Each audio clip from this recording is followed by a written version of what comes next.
Pas d'incident diplomatique aujourd'hui en Chine à l'occasion de la visite d'Édouard Balladur. Le Premier ministre français et son homologue chinois ont bien parlé des droits de l'homme et discrètement. Les Chinois n'ont pas vu pour autant dans cet entretien une ingérence de la France dans leurs affaires intérieures. Reportage de nos envoyés spéciaux Philippe Arroir et Yves Barbe. Le temps où les rues de Pékin étaient exclusivement animées par des vélos et révolus, l'automobile est devenue reine avec ses embouteillages et sa pollution comme ailleurs.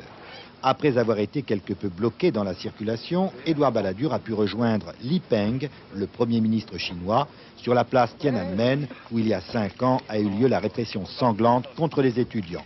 Accueil grandiose, 19 coups de canon, pour célébrer la réconciliation entre Paris et Pékin après une brouille due aux ventes d'armes françaises à Taïwan.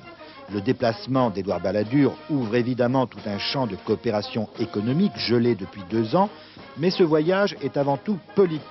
D'ailleurs, la délégation française n'est composée que de personnalités politiques, sans aucun homme d'affaires, ce sera pour plus tard.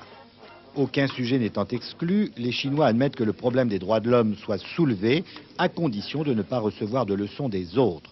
Quant au sort du dissident Wei Jingsheng, qui a été arrêté, c'est du ressort de la justice. Il a violé les lois, précise-t-on côté chinois, sans en dire plus. Maintenant, on peut parler avenir, les transports, l'énergie, les télécommunications.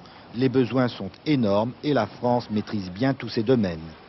La porte est donc ouverte à nouveau aux hommes d'affaires français de jouer. Mais attention, cela ne veut pas dire que les contrats soient pour demain.